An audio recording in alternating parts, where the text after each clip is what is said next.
To our amazing viewers at Infidelity Tales Lab, welcome and thank you. Your presence makes these stories worth sharing. We'd love to hear, which part of the world are you joining us from? Let us know. Now, let's dive into today's story. Chapter 1, Faded Promises. The September sun cast long shadows across Callum Severin's immaculate lawn as he pulled his Range Rover into the driveway of his colonial-style home in Oak Ridge Heights. At 42, Callum had built everything from nothing, rising from a hardscrabble childhood in South Boston to becoming one of the most respected security consultants on the East Coast. His company, Severin Solutions, specialized in high-end security systems for the wealthy and powerful, a career that had made him both rich and connected to people who operated in society's shadows. He checked his watch, 7:30 p.m., 2 hours earlier than expected. The Milan deal had closed faster than anticipated, and he caught an earlier flight to surprise Adrienne, his wife of 15 years. Their anniversary was next week, and he thought they could use the extra time together. Things hadn't been right between them for months. The house was unusually quiet when he entered. No music, no TV, none of Adrienne's usual evening routine sounds. "Adri," he called, setting down his briefcase in the foyer. Silence. Callum loosened his tie and moved through the house, noticing subtle things out of place. A wine glass with lipstick on the counter, men's sunglasses he didn't recognize on the coffee table. The master bedroom door was slightly ajar, and he could hear the shower running in their ensuite bathroom. He pushed the door open to find their bed unmade, the sheets tangled. On Adrienne's nightstand, her phone buzzed with an incoming text. Callum normally respected her privacy, but something felt wrong. He glanced at the screen. "From Vince. I miss you already. Same time tomorrow?" Callum felt his stomach twist. He'd suspected something was off, but seeing confirmation made his blood run cold. He pocketed Adrienne's phone and walked back downstairs, his mind racing. He poured himself 2 fingers of whiskey and sat in darkness, waiting. 30 minutes later, Adrienne came downstairs in her silk robe, her blonde hair still damp. She startled when she spotted him in the shadows. "Jesus, Cal, you scare me half to death." Her hand flew to her chest. "When did you get home? I thought you weren't back until Friday." "Clearly," Callum said, his voice unnervingly calm. He held up her phone. "Who's Vince?" Her face drained of color. "It's not." "Don't," he cut her off. "Don't insult me with lies." Adrienne's eyes welled with tears. "It just happened, Cal. You're never here. You're always working, always gone." 15 years, Adri. He swirled the amber liquid in his glass. 15 years, I've given you everything you wanted. I built this life for us. A life where I'm alone most of the time. Vincent makes me feel alive again. Callum didn't react. His face remained impassive, but inside, something fundamental was changing. The Callum who had walked into this house was dying, and someone else, something colder, was taking his place. "Vincent Hargrove? The art dealer?" Callum asked, remembering the pretentious man he'd met at the Brenner's charity auction last spring.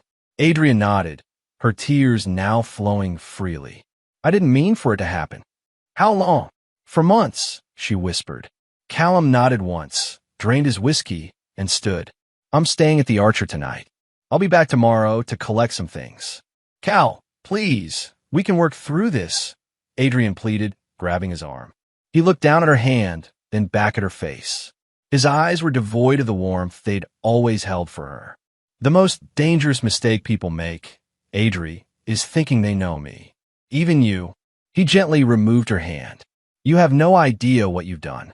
As he left, he heard her collapse in his sobs behind him. He felt nothing. Chapter 2, The Architect of Pain. For 3 days, Callum operated on autopilot. He checked into the Archer Hotel, contacted his lawyer, and threw himself into work. On the 4th day, he met with his oldest friend, Leo Prescott, at an out-of-the-way bar in Charlestown. "You look like hell," Leo said, sliding into the booth. A former Marine turned private investigator, Leo had been Callum's friend since they were teenagers running wild on Boston streets.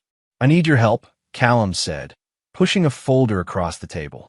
"Everything on Vincent Hargrove, and I need surveillance on Adrienne." Leo whistled low. This is about more than divorce evidence, isn't it? Callum's eyes met his friend's. You know me better than that. Cal, whatever you're thinking, I'm not asking you to get your hands dirty. Just information. Leo studied his friend's face. This isn't you, Cal. You've always been the smart one, the one who walked away from trouble. That Callum died when he saw those texts, he replied. I want to know everything. Where they meet, what they do, who knows about them. I want to know what Hargrove fears, what he loves, would he do anything to protect. Leo sighed, but took the folder. 1 week. Then we talk again before this goes any further. Over the next 2 weeks, Callum moved through his life like a ghost. He rented a luxury apartment downtown as a temporary residence. He met with his lawyer, Dominic Savino, to quietly begin divorce preparations without filing yet. He continued running his business with mechanical precision, and every night, he pored over the information Leo delivered. Vincent Hargrove was 38, divorced, with a reputation as a playboy in Boston's art world. His gallery catered to the city's elite, but behind its successful facade, Leo discovered money problems. Vincent had gambling debts to some dangerous people and was using his relationship with wealthy clients, particularly their wives, to stay afloat. Meanwhile, Adrian had called and texted Callum constantly the first week, then fallen silent when he didn't respond. According to Leo's surveillance, she spent most nights at Vincent's downtown loft, looking increasingly anxious as days passed. She had visited Callum's office twice, only to be turned away by his assistant. On a rainy Friday evening, there was a knock at Callum's apartment door. He opened it to find Adrienne's brother, Wesley Donahue, soaked and agitated. "We need to talk," Wesley said, pushing past him into the apartment. "Make yourself at home," Callum said dryly, closing the door. "What are you doing, Cal? Adri's a mess. She's made a mistake, but destroying her like this is cruel." Callum poured 2 whiskeys and handed one to Wesley. "Destroying her? I've said nothing to anyone. I'm just giving her space to be with her lover. Don't play games. You froze her out of your accounts. Her cards were declined yesterday at lunch with our mother. A banking error. Already fixed." Callum shrugged. "Marriage is a partnership, Wes. When one partner makes unilateral decisions that affect the relationship, there are natural consequences." Wesley studied him. "You're different. I've known you for 17 years, and I've never seen you like this. People change. Cal, Adri told me everything. She's ending it with Vincent. She wants to fix your marriage." Callum smiled, but didn't reach his eyes. "Too late." "What does that mean?" Wesley asked, alarm creeping into his voice. "It means some things can't be undone. It means I'm just getting started." Wesley set down his glass. "Cal, I'm worried about you. This isn't about Adri anymore, is it? This is about something darker. You should worry about your sister, Wes. She chose poorly." As Wesley left, he turned back. "She still loves you, Cal, despite everything."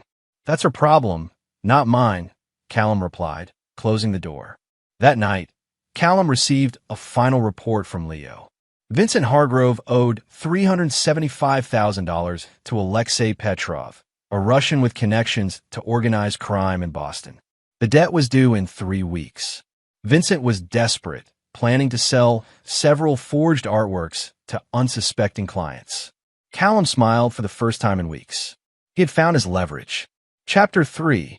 The Precipice. Over the next week, Callum set his plan in motion. He contacted an old client, District Attorney Howard Sullivan, and anonymously provided evidence of Vincent's art forgery scheme. Then, through shell companies, he arranged to purchase Vincent's debt from Petrov at a premium. He also hired a team to quietly move his most valuable possessions from the house when Adrian was out. Expensive wines, rare books, family heirlooms. Anything with sentimental or significant monetary value disappeared without a trace. He emptied their safe of jewelry he'd given her over the years, leaving only what she'd brought to the marriage or purchased herself. On Friday morning, Callum received a call from Raymond Kessler, his mentor and the man who had given him his start in the security business 20 years ago. "You're making moves, Callum," Raymond said, his gravelly voice carrying decades of cigarettes and hard living. "Word gets around. Just reorganizing my life, Ray." Petrov thinks you're moving in on his territory. Callum laughed. I have no interest in his business. This is personal. Personal gets people killed, son. Raymond paused. The Hargrove situation, be careful. Once you cross certain lines, there's no coming back. I crossed that line the moment I saw those texts, Ray. Then at least be smart. Whatever you do, make sure it can't be traced back to you. That's why I called in that favor with Sullivan. The DA is looking at Hargrove's gallery now, and I own his debt to Petrov. Raymond was quiet for a moment. You've thought this through. Just remember what I taught you. Revenge is a dish best served cold. Don't let emotion cloud your judgment. I've never been clearer, Callum replied. That evening, Callum drove to his old neighborhood in South Boston. He parked outside a modest three-family house and knocked on the first-floor apartment door. A heavy-set man with tattoos covering his arms opened it. Callum fucking Severin, Deacon Murphy grinned. Been a long time. Need to talk, Deke. Inside, Deacon poured them beers. They had grown up together before Callum got out of Southie. Deacon had stayed, becoming a respected figure in Boston's underground. Word is you're making moves against Petrov, Deacon said. Not against. Just took something off his hands. Hargrove's debt. Deacon nodded. And now you own him. I need something else, Callum said. A gun. Untraceable. Deacon's eyebrows rose. That's not your style, Cal. Plans change. This about your wife? Leo mentioned something's going down. Callum's jaw tightened. Can you help or not? Deacon studied his old friend. For you? Yeah. But whatever you're planning, be careful. Men like us don't do well in cages. The next day, Saturday, Callum executed the next phase of his plan. He called Vincent Hargrove directly. Mr. Hargrove, Callum Severin. I believe you know my wife. There was a long pause.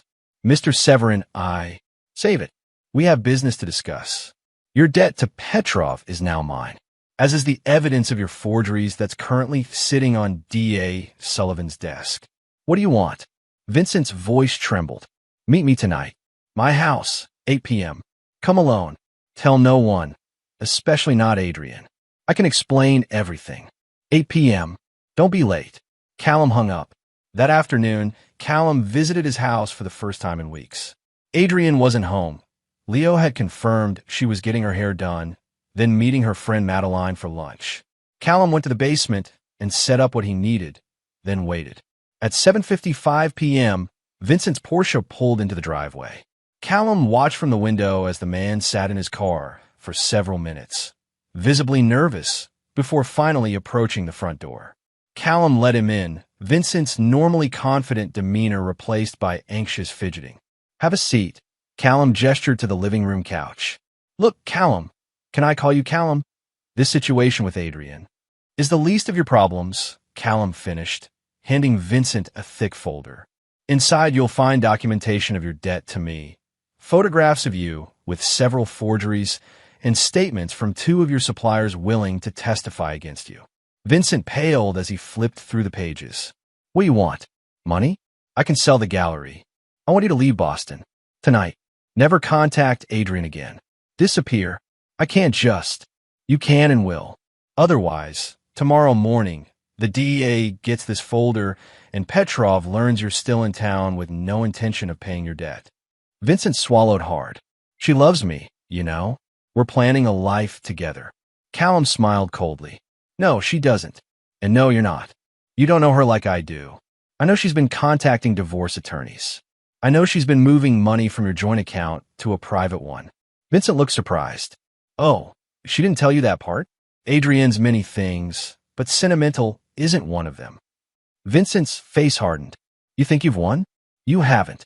Even if I leave, she'll never come back to you. I don't want her back, Callum said simply. Now, get out. You have until midnight to be on the road. After Vincent left, Callum made some final preparations in the basement, then went upstairs to pour himself a drink. Around 10 p.m., he heard Adrian's car in the driveway. Perfect timing. He quickly dialed a number on a burner phone he'd purchased. 911. What's your emergency? I think I heard gunshots at my neighbor's house. Callum disguised his voice. The Severins at 47 Oak Ridge Drive.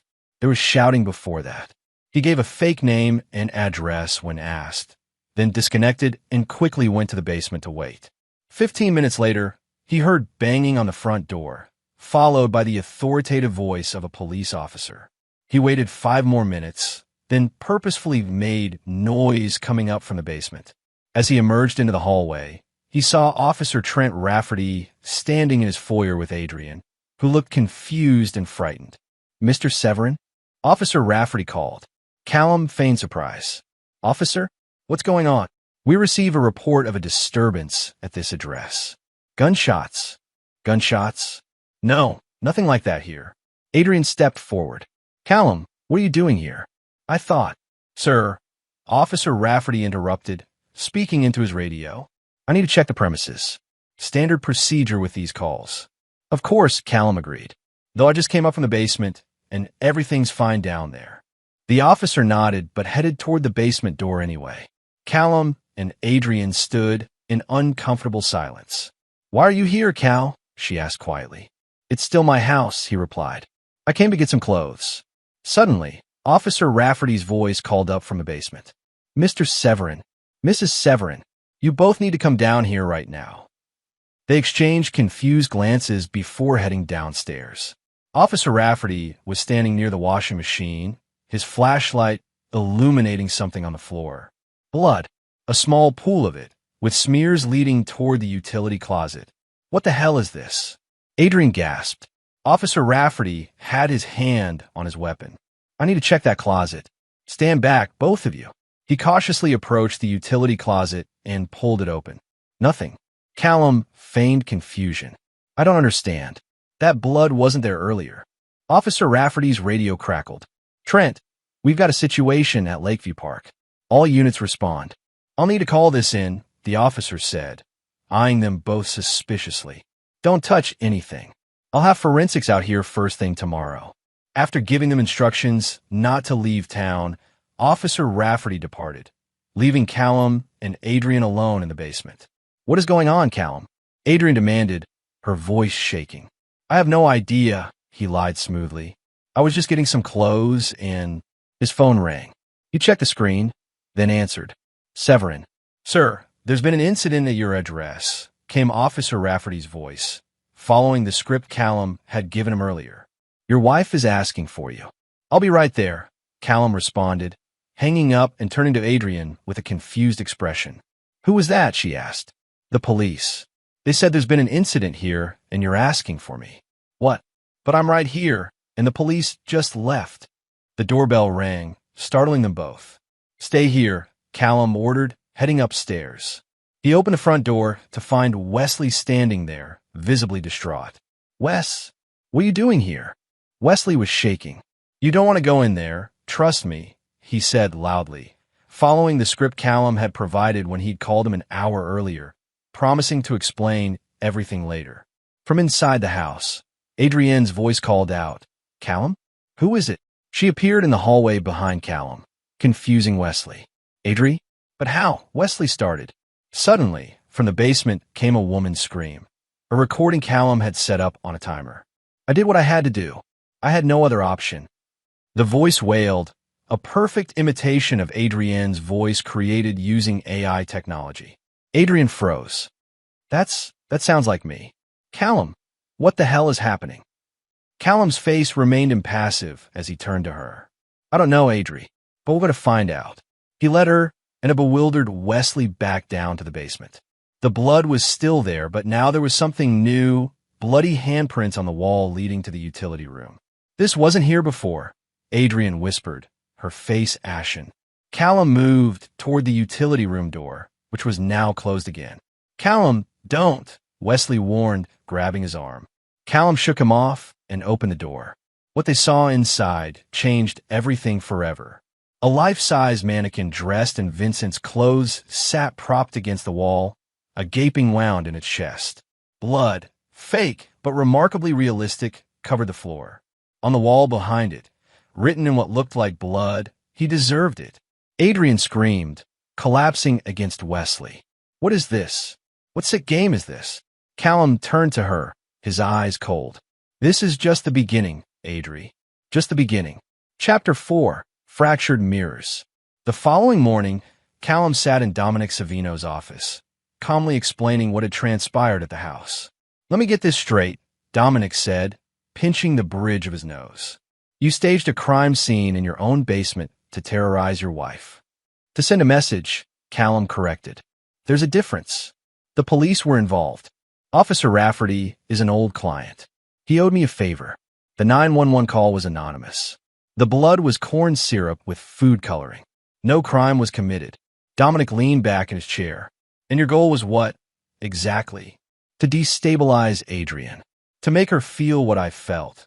That her world could collapse in an instant. That nothing is certain." "This is not the Callum Severin I've known for 10 years, Dominic said carefully. "This is something else. Something better," Callum replied. "Something unburdened by sentimentality." Dominic studied his client. "And what happens now?" Now we file for divorce. Full financial separation. I want the house, the vacation property in Vermont, 70% of our assets." "That's aggressive, Cal." "No judge will. They will when they see the prenup she signed. The infidelity clause is clear." Dominic nodded slowly. "And Vincent Hargrove?" "He's no longer a concern," Callum said dismissively. "He left town last night. But Adrian doesn't know that yet." After leaving his lawyer's office, Callum visited Raymond Kessler at his compound in rural New Hampshire. The older man's sprawling property was as much fortress as home, reflecting Raymond's lifelong paranoia and the enemies he'd made building his security empire. "You took my lessons too much to heart," Raymond said as they walked the perimeter of his estate, guard dogs patrolling nearby. "I taught you to identify vulnerabilities, exploit weaknesses. But I never meant for you to use those skills this way." "You taught me to be ruthless in business," Callum replied. "Why should personal matters be different?" Raymond stopped, turning to face his protege. "Because business is business. The heart is something else entirely." "My heart died 3 weeks ago, Ray." The older man sighed. "What's your endgame here, Callum?" "You terrorize Adrian, drive away her lover, take everything in the divorce. Then what? You think that fills the hole?" Callum stared out over the property. "It's not about filling anything. It's about justice." "Justice?" Raymond scoffed. "This is vengeance, pure and simple. And vengeance is a poison. I've watched better men than you destroy themselves pursuing it. Then so be it." Back in Boston that evening, Callum met Leo at their usual bar. His friend slid a phone across the table. Burner phone. All the texts between Adrian and Vincent since you confronted her. Figured you'd want to know what they're saying. Callum scrolled through the messages. Adrian had been frantic after the basement incident, texting Vincent repeatedly with no response. Her texts grew increasingly desperate. "Where are you? Something terrible happened at the house. Vincent, please call me. I'm scared. Are you okay? I can't reach you, and I'm worried. Did Callum do something to you? Please just let me know you're alive." The text continued for hours, unanswered. The last one, sent this morning, read, "If I don't hear from you by tonight, I'm going to the police." Callum smiled. "Perfect." Leo looked troubled. "Cal, you need to ease up. She's falling apart." "Good. This isn't you, man. The Callum I know.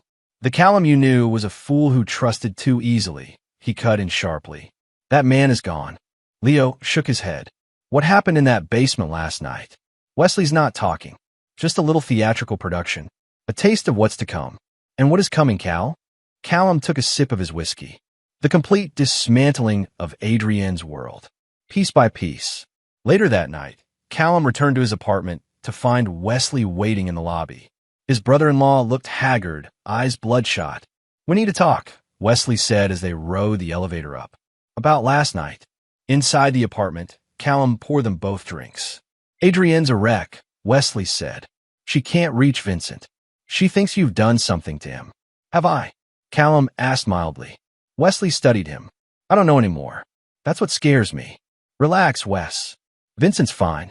He left town of his own accord." "And that scene in the basement?" "A lesson." Wesley downed his drink. "This has to stop, Cal. Whatever game you're playing, it's cruel. Adrian made a mistake, but this..." "A mistake." Callum's voice hardened. "A mistake is forgetting an anniversary. A mistake is saying something hurtful in anger.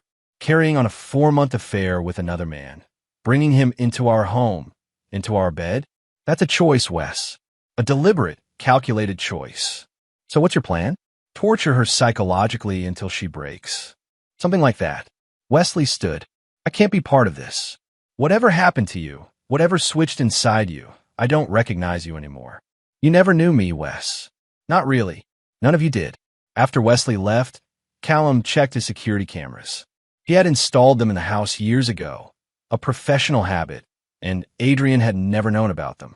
Through them, he watched as she paced their living room, phone in hand, periodically trying Vincent's number again. Her fear was palpable, exactly as he'd planned. Chapter 5. The Blood Price. The next morning, Adrian finally went to the police to report Vincent missing. Callum, who had anticipated this move, was already there, speaking with Captain Bennett, another client whose home security system Callum had installed at a steep discount. As Adrian entered the station, she froze at the sight of Callum chatting amicably with the police captain. Mrs. Severin, Captain Bennett greeted her. Your husband was just telling me about the strange incident at your home. We've dispatched officers to check it out. I'm here about something else, Adrian stammered. My friend, Vincent Hargrove. He's missing. Missing? The captain raised his eyebrows. Since when? I haven't heard from him since yesterday morning. Captain Bennett glanced at Callum, who maintained a neutral expression. That's hardly enough time to declare someone missing, Mrs. Severin, especially an adult male with no known threats against him. You don't understand. The timing, with what happened at our house. The mannequin incident? The captain asked. Your husband has explained that was likely a prank by local teenagers. We've had similar reports in the area. Adrienne's eyes widened in disbelief. She turned to Callum. A prank? You know that's not. Adri, Callum interrupted gently. The picture of a concerned husband.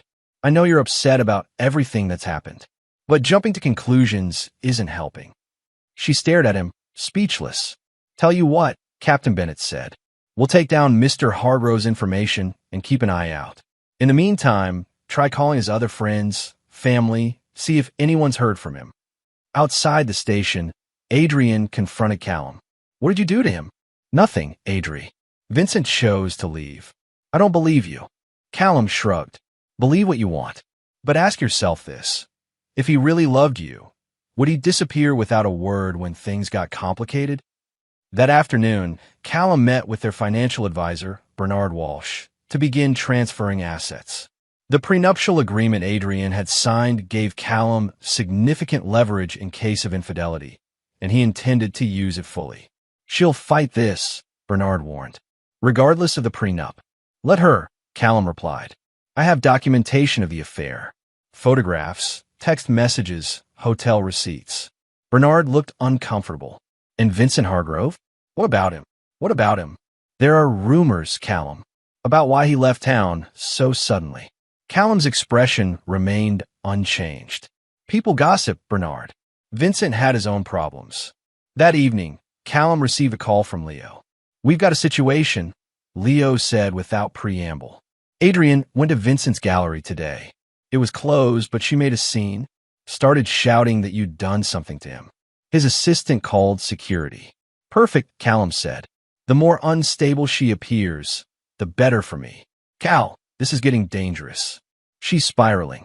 If she keeps making these accusations publicly, then what? The police investigate? They find nothing because there's nothing to find. Leo was quiet for a moment. Deacon asked about the gun. Tell him I no longer need it. He's worried. So am I. Don't be. Everything's proceeding exactly as planned. The next day, divorce papers were delivered to Adrian at the house. Callum had them served while she was having lunch with her mother, ensuring maximum embarrassment. The terms were brutal. Callum was claiming almost everything, citing the infidelity clause in their prenup. That night, Adrian showed up at his apartment, eyes red-rimmed, clutching the papers. Let me in, Callum, she demanded. We need to talk about this. He let her in, maintaining his cold demeanor. There's nothing to discuss. The terms are clear. This is insane, she said, throwing the papers onto his coffee table. You're asking for everything. The house, the vacation property, my car, even my grandmother's jewelry. The jewelry I bought you, he corrected. As for the rest, you agreed to these terms when you signed the prenup. Section 7, paragraph 3. In the event of infidelity by either party, the wronged spouse shall be entitled to, he recited from memory. I know what it says, she snapped. But this is vindictive, Cal. This isn't about fairness or legality. This is punishment. Yes, he agreed simply. It is. Adrian stared at him, taken aback by his honesty. What happened to you? The man I married would never. The man you married died the moment he saw those texts. Callum interrupted. This is who I am now. And the basement? The mannequin? Making me think you'd hurt Vincent. Psychological warfare, he said with a shrug. I wanted you to feel what I felt. Complete disorientation, the sense that the ground beneath your feet had disappeared. Adrian sat heavily on his couch. Where is he, Cal? Where's Vincent? Gone. I made him an offer he couldn't refuse.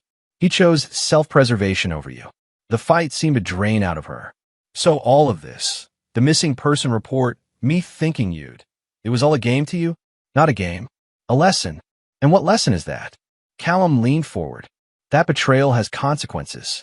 That I'm not the man you thought I was. Adrian was quiet for a long moment. Then, unexpectedly, she laughed, a hollow, bitter sound. You know what's ironic, Cal? This cold, ruthless version of you is exactly why I turned to Vincent in the first place. Explain. You've always had this capacity for detachment, for compartmentalizing emotions. I used to admire it, how you could separate personal feelings from business decisions. But over the years, that wall between your compartments started to disappear. Everything became business to you, even our marriage. Callum's expression remained impassive. Vincent made me feel wanted, she continued. Not like an asset, not like another successful acquisition. Like a woman. And now? How do you feel now that he's abandoned you? Her eyes hardened. Like I finally see you clearly. And like I'll fight you with everything I have. As she stood to leave, Callum called after her. The difference between us, Adri, is that I never betrayed you. I gave you everything. Except yourself, she said quietly, closing the door behind her. That night, Callum received a text from an unknown number. You've made a powerful enemy. Watch your back. He smiled. Things were proceeding exactly as planned. Chapter 6, Wolves at the Door. The divorce proceedings moved quickly. Adrian hired Patricia Vasquez, a renowned divorce attorney known for her aggressive tactics. At their first court appearance, Patricia argued that the prenuptial agreement should be invalidated due to Callum's pattern of psychological abuse. My client has been subjected to extreme emotional distress, Patricia told the judge.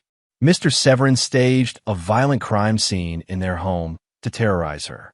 He's systematically isolated her from friends and resources. Dominic Savino, Callum's attorney, countered with evidence of Adrienne's affair. Photographs, text messages, hotel receipts, all meticulously documented by Leo. Mrs. Severin's claims of abuse are a transparent attempt to distract from her own actions, Dominic argued. The prenuptial agreement is clear about the consequences of infidelity. Judge Abernathy, a stern woman in her 60s, seemed unimpressed with both sides. I've seen enough theatrics from both parties, she declared. This court will not be used as a stage for personal vendettas. The prenuptial agreement stands for now, but I'm ordering a full financial disclosure from both sides before proceeding further. Outside the courthouse, reporters had gathered. Callum strode past them without comment, but Adrian stopped, tears streaming down her face. My husband is destroying me for making one mistake, she told the cameras. He's a vindictive, dangerous man. Leo, who had been watching from a distance, caught up with Callum at his car. This is getting ugly fast, Cal. She's going public with accusations. Let her, Callum replied calmly. It only makes her look unhinged. She mentioned the basement incident, a prank by local teens, according to police reports. Captain Bennett has already gone on record saying as much. Leo studied his friend. You've thought of everything, haven't you? That's why I'm still standing, Callum said, getting into his car. And Vincent Hargrove isn't. The next day, Callum visited his old house to collect more belongings. Adrian was supposed to be out, but he found her sitting in the kitchen, staring at nothing. "I thought you'd be at your mother's," he said, setting down his empty boxes. "I couldn't face her," Adrian replied, her voice hollow. "She keeps asking what I did to make you so angry." "And what did you tell her?" "The truth. That I betrayed you. That I deserve some punishment, but not this." She gestured vaguely around them. "Not this systematic destruction." Callum began filling a box with books from his study, saying nothing. "I went to Vincent's gallery again yesterday," Adrian continued. "His assistant finally told me the truth. Vincent sold everything and left town the night before that incident in our basement. He didn't even say goodbye. Men like Vincent rarely do." "Was that part of your plan too? Buying his debt? Forcing him to run?" Callum paused. "You know about that? His assistant told me everything. How you threatened him with Russian loan sharks and fraud charges. How you gave him an ultimatum. And still, he chose self-preservation over you," Callum noted. "What does that tell you about his love?" Adrienne's laugh was bitter. "At least he was capable of love. You, this version of you, I don't think you're capable of feeling anything anymore." "You're wrong," Callum said, continuing to pack. "I feel satisfaction." That evening, Callum was working late at his office when his security system alerted him to a breach at his apartment. He remotely accessed the cameras to see Wesley forcing open his door. By the time Callum arrived home, Wesley had ransacked the place, clearly searching for something. Callum found him in the home office, going through his computer files. "Looking for something specific?" Callum asked from the doorway. Wesley spun around, startled. "Cal, I can explain." "Save it. What are you looking for?" "Proof," Wesley said defiantly. "Proof of what you did to Vincent. Adrienne's falling apart, convinced you've hurt him. And you thought you'd find, what? A confession? A murder weapon?" Callum shook his head. "You're smarter than that, Wes. Then tell me the truth. Man to man, did you hurt him?" "No." Callum sighed. "I threatened him with exposure, gambling debts, art fraud, and he ran. Self-preservation. It's a powerful instinct." Wesley seemed to deflate. "So all this, Adrienne's breakdown, the accusations, are the consequences of her choices. And yours, breaking in here tonight. What will you do?" Callum studied his brother-in-law. "Nothing. For old time's sake. But don't test me again, Wes." After Wesley left, Callum received another anonymous text. "You think you're untouchable. You'll learn." He forwarded it to Leo with the message, "Trace this." The next morning, Leo called with news. "The texts are coming from a burner phone, but I traced the purchase to a credit card belonging to Madeline Coleman, Adrienne's friend," Callum used. "Interesting. There's more. Madeline's been asking questions around town. About you, your business, your clients." "What kind of questions?" "The kind that suggest she's looking for dirt. Your past, any skeletons in your closet." Callum smiled. "She won't find any. Everyone has skeletons, Cal. Not me. I buried mine too deep to find." That afternoon, Callum visited Madeline at her boutique in Back Bay. The elegant shop was empty except for a young sales assistant who called Madeline from the back office. "Callum," Madeline said coolly when she appeared. "What an unpleasant surprise." "We need to talk," he replied, equally cold. In her office, Callum came straight to the point. "Stop looking into my past, Madeline. You won't find anything, and you're only making things worse for Adrienne." She raised an eyebrow. "Is that a threat?" "A friendly warning. I know about the texts. I know you're helping Adrienne build a case against me. You're wasting your time." "You know nothing about what I'm doing," Madeline replied. "But I know plenty about you, Callum Severin. I know you came from nothing. I know you reinvented yourself. And I know men like you have secrets. Men like me, self-made men with mysterious pasts and convenient gaps in their histories." Callum leaned forward. "Here's what's going to happen, Madeline. You're going to stop digging. You're going to stop helping Adrienne with her vendetta. Because if you don't, I'll be forced to take an interest in your husband's offshore accounts." Madeline paled. "What are you talking about?" "Thomas Coleman, investment banker. 3 accounts in the Caymans, holding approximately $6.2 million that the IRS knows nothing about. Will be a shame if someone sent them an anonymous tip." "You're bluffing." Callum slid a folder across her desk.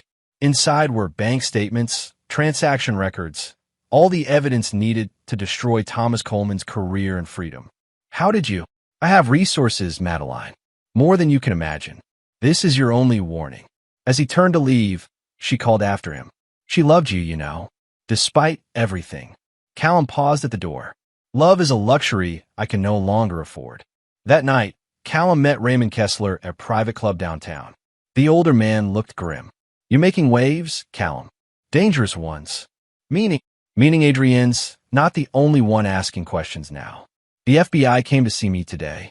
Asked about you, your business, your clients. Callum's eyes narrowed. What did you tell them? Nothing they didn't already know. But they're interested, Callum. Very interested. In what? In your sudden acquisition of Vincent Hargrove's debt. In your connections to Alexei Petrov. In the timing of Hargrove's disappearance. Hargrove didn't disappear. He fled. There's a difference. Raymond leaned forward.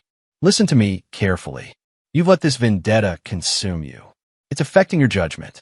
Walk away now before it's too late. I can't, Callum said simply. Not until it's finished. And when will that be? Raymond asked. When Adrienne's broken. When you've taken everything. What's the endgame here? Justice, Callum replied. Nothing more, nothing less. As he left the club, Callum's phone buzzed with a text from Leo. We've got trouble. Meet me at your office. Now, Chapter 7, Scorched Earth.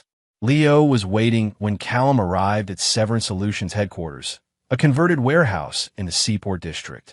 The offices were empty at this late hour, which was exactly why Leo had chosen to meet here. What's the emergency? Callum asked, finding Leo in his private office. Leo passed him a tablet. On it was a video file. This came an hour ago. Anonymous email. Callum pressed play. The video showed a meeting with Alexei Petrov in a parking garage 3 weeks earlier, discussing the purchase of Vincent's debt. The audio was crystal clear. I want Hargrove desperate, cornered, Callum's voice said on the recording. I want him to feel like he has no options. And if he doesn't run? Petrov had asked. Then we moved to Plan B, Callum had replied. Which is? You don't want to know. The video ended. Callum's face remained impassive, but inside his mind raced. Who sent this? He asked. Untraceable. But the message with it was clear. $500,000 or this goes to the FBI. Callum set down the tablet. Blackmail. Cal, this looks bad. Really bad. It makes it sound like you had plans to harm Vincent if he didn't leave town. It was a bluff. There was no plan B. The FBI won't see it that way. Not with Hargrove gone and you systematically destroying Adrienne's life. Callum paced the office. Who could have recorded this? The garage was secure. Petrov's men swept it for devices. Someone's been 2 steps ahead of you, Leo said grimly. Question is who? Adrienne doesn't have the resources or connections for this. Vincent was too scared to try anything. What about Madeline? You said she's been digging. Callum shook his head. Not her style. This is professional work. They were interrupted by Callum's phone buzzing with a text from Wesley. Need to see you. Emergency. Your apartment in 30. Go, Leo said. I'll keep working on tracing the blackmail email. At his apartment, Callum found Wesley pacing anxiously in the lobby. What's the emergency? Callum asked as they rode the elevator up. It's Adrienne, Wesley said, his voice strained. She's gone too far. Inside the apartment, Wesley explained, she went to the FBI, Cal, told them you threatened Vincent, forced him to leave town. She's convinced you've hurt him or worse. She has no proof. She claimed you staged that scene in the basement to terrorize her, that you've been psychologically torturing her for weeks. They're taking it seriously, Cal. They're reopening the investigation into Vincent's disappearance. Callum absorbed this news calmly. Let them investigate. They'll find nothing because there's nothing to find. Wesley studied him. You really didn't hurt him, did you? No. I just gave him a way out that he took. Then why all this? Wesley gestured around them. The elaborate revenge, the psychological games, destroying Adrienne this way. Callum was quiet for a long moment. Because betrayal deserves consequences. Because I gave her everything, and she threw it away for a man who abandoned her at the first sign of trouble. Wesley sighed heavily. Look, there's something else you should know. The reason Adrienne went to the FBI today, Vincent called her. Callum's head snapped up. What? From Mexico. Said he was sorry for leaving without saying goodbye, but you'd threatened his life. Said he had evidence against you he was afraid to use. That's impossible. Vincent's in Arizona. I've been tracking him. Wesley looked confused. Arizona? No, he called from Cancun. Adrian recorded the call. Callum's mind raced. If Vincent wasn't in Arizona, who had his people been tracking? And if Vincent was really in Cancun, freely contacting Adrian? I need to make some calls, Callum said abruptly. After Wesley left, Callum immediately called Leo. Vincent's in Mexico, not Arizona. He contacted Adrian today. That's impossible, Leo replied. My guys have been watching him at that art retreat in Sedona for 2 weeks. Then they're watching the wrong man, Callum said grimly. We've been played. He next called Raymond. Vincent Hargrove is in Mexico. He's been feeding Adrian information, encouraging her to go to the FBI. Raymond was silent for a moment. This changes things. If he's working with the authorities. He's not, Callum interrupted. He's playing his own game. I need to know who else might be involved. I'll make some calls, Raymond promised. But Callum, you need to consider the possibility that this has gone too far. If the FBI is investigating, it's too late to back down now, Callum said firmly. I need to see this through. The next morning, Callum met with Dominic to discuss this new development. The FBI visited my office yesterday, Dominic told him. Asked about you, about the divorce proceedings, about Vincent Hargrove. What did you tell them? Attorney-client privilege. I told them nothing. But Callum, this is serious. They had a warrant for your financial records, specifically the purchase of Hargrove's debt from Petrov. Callum nodded. I expected as much. There's more. Patricia Vasquez filed an emergency motion this morning. Adrienne's claiming emotional distress, saying you've engaged in a systematic campaign to destroy her mentally and financially. She's seeking a restraining order and asking the judge to freeze all your assets pending investigation. On what grounds? She's claiming the money used to buy Hargrove's debt was from joint marital assets, that you used her money to threaten her lover. Callum smiled coldly. Clever. But the money came from my personal accounts, not joint funds. I can prove it.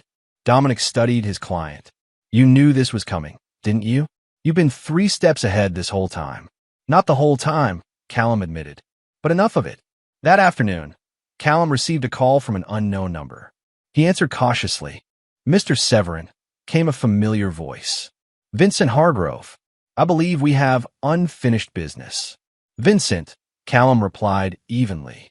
Enjoying Mexico? For now. But I'm thinking of returning to Boston. I miss the climate.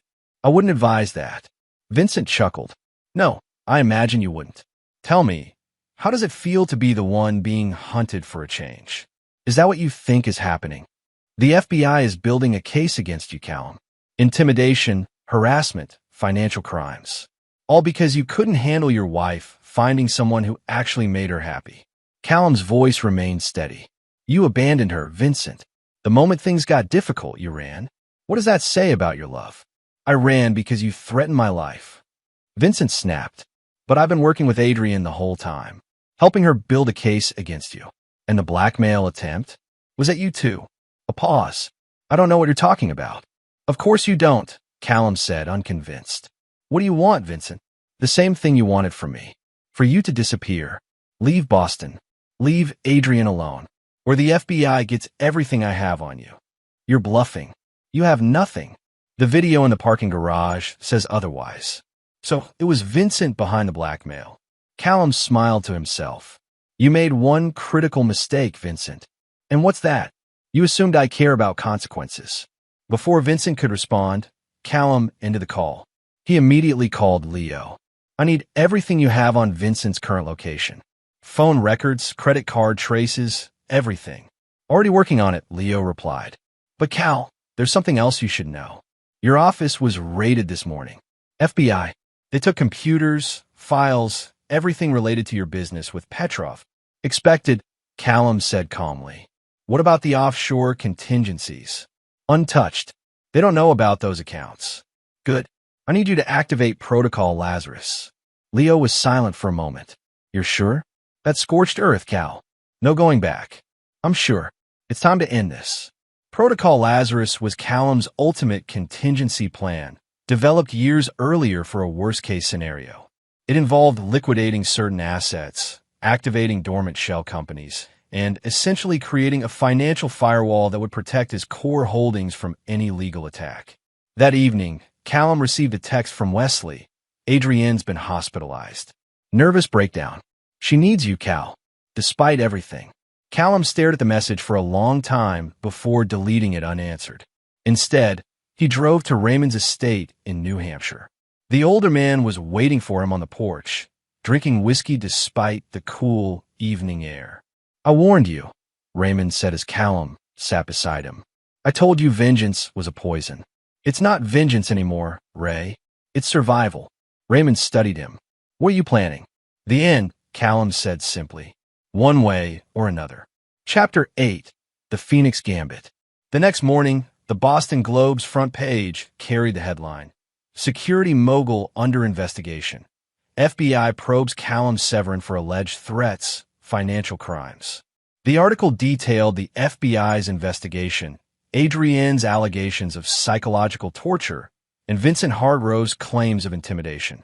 It painted Callum as a vengeful husband using his wealth and connections to destroy his wife and her lover. Callum read the article calmly over breakfast at Raymond's estate. The older man watched him with concern. Your reputation is in tatters, Raymond observed. Your business is under federal investigation. Your wife is in a psychiatric hospital. Was it worth it? Ask me when it's over, Callum replied, setting down the newspaper. His phone buzzed with a text from Leo. Vincent's in Cancun. Royal Mayan Resort. Room 412. Using the name Michael Pearson. Callum nodded to himself. I need to borrow your jet, Ray. Mexico. That's your play. Raymond looked incredulous. The FBI is watching you. The moment you try to leave the country. They'll arrest me, Callum finished. I'm counting on it. Raymond studied him. What game are you playing, Callum? The only one that matters now. One where everyone loses. Before leaving, Callum called Dominic. I need you to leak something to the press. Tell them an anonymous source close to Adrienne Severin has evidence that her breakdown was staged, part of a ploy to gain sympathy in the divorce proceedings. That's not true, Dominic protested. Truth is irrelevant at this point. Just do it. Next, Callum called Wesley. I got your text. How is she? How do you think?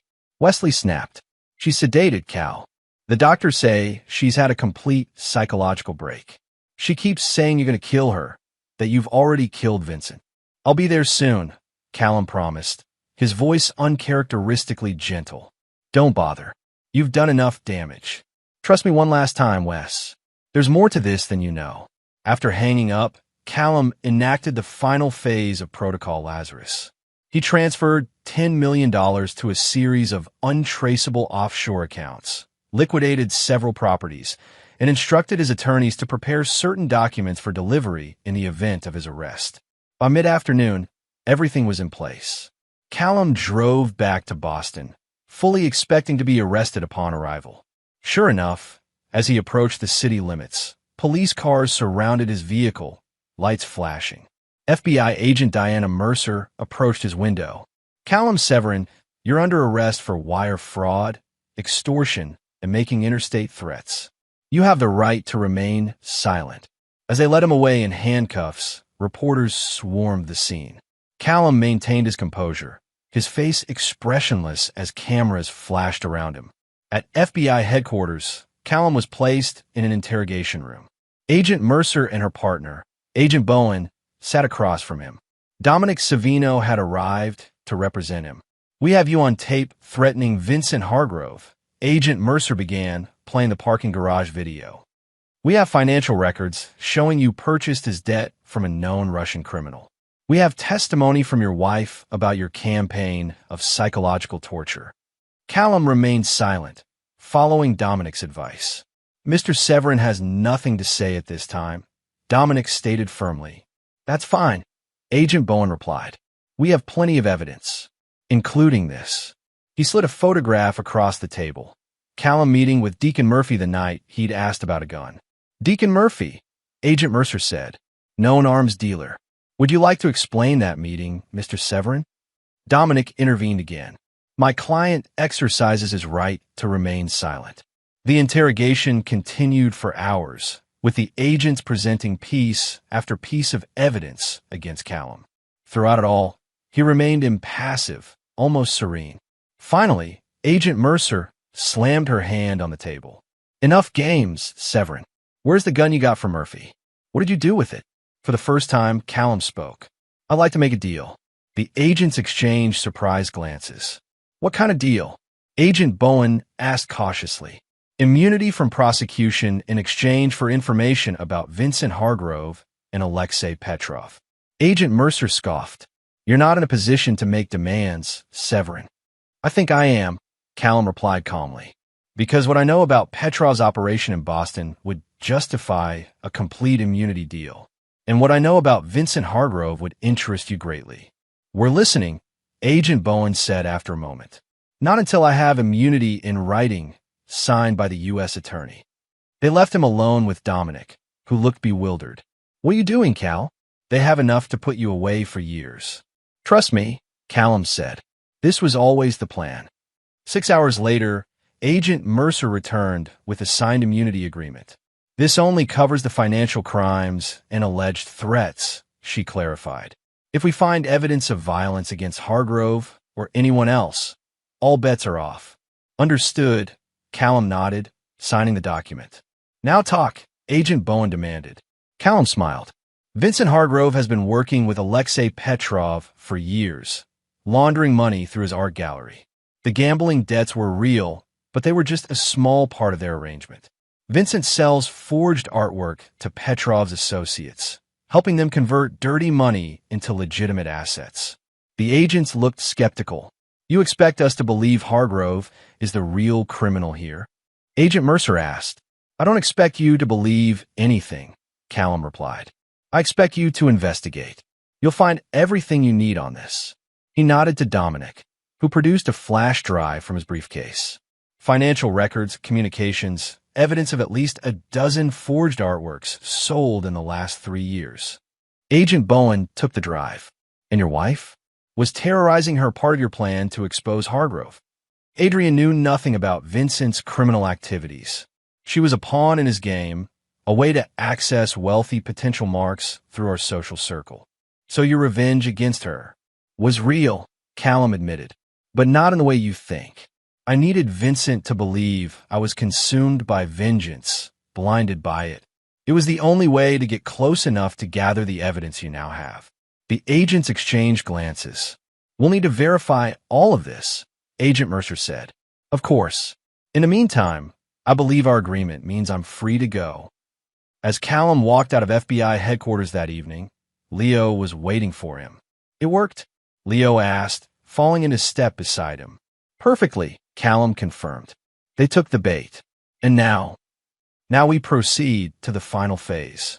The next morning, FBI agents raided Vincent Hargrove's gallery and home, discovering evidence supporting Callum's claims. Simultaneously, Mexican authorities, acting on information provided by the FBI, arrested Vincent at his hotel in Cancun. The Boston Globe's headline read, "Art dealer arrested in international fraud scheme. Vincent Hargrove linked to Russian money laundering operation." Callum visited Adrian at the hospital that afternoon. She was sitting by the window in the psychiatric ward, staring blankly outside. She didn't turn when he entered. "It's over, Adri," he said softly, sitting across from her. "Vincent's been arrested. His criminal activities have been exposed." She turned slowly to face him, her eyes vacant. "You knew," she whispered. "You knew what he was all along." "Yes. And everything you did, the basement, the psychological warfare, it was all to expose him?" "Not entirely," Callum admitted. "I wanted you to suffer, Adri. I wanted you to feel what I felt when I discovered your betrayal. But I also needed Vincent to believe I was blinded by vengeance, focused only on destroying you. It was the only way to get close enough to gather evidence against him." Tears welled in her eyes. "You let me believe I was losing my mind. You let me be hospitalized, sedated, a necessary evil." She laughed bitterly. "You haven't changed at all, have you? Still compartmentalizing, still justifying cruelty as necessity." "The difference is I now know what I'm capable of," Callum replied. "And so do you." As he stood to leave, Adrian grabbed his wrist. Did you ever love me, Cal? Or was I just another acquisition, another asset to be protected? Callum paused. I loved you more than anything, Adri. That's why your betrayal hurt so deeply. That's why I needed to make you pay for it. And now that you've won, now we both lose, he said simply, gently removing her hand from his wrist. The divorce proceedings continue. The terms remain the same, even after everything, especially after everything. Chapter 9, Ashes of Redemption. 1 month later, Callum sat in Judge Abernathy's chambers with Dominic, Patricia Vasquez, and Adrian. The divorce proceedings had reached their end. I've reviewed all the evidence and arguments from both sides, Judge Abernathy said sternly. This case has been one of the most disturbing I've presided over in 30 years on the bench. She turned to Callum.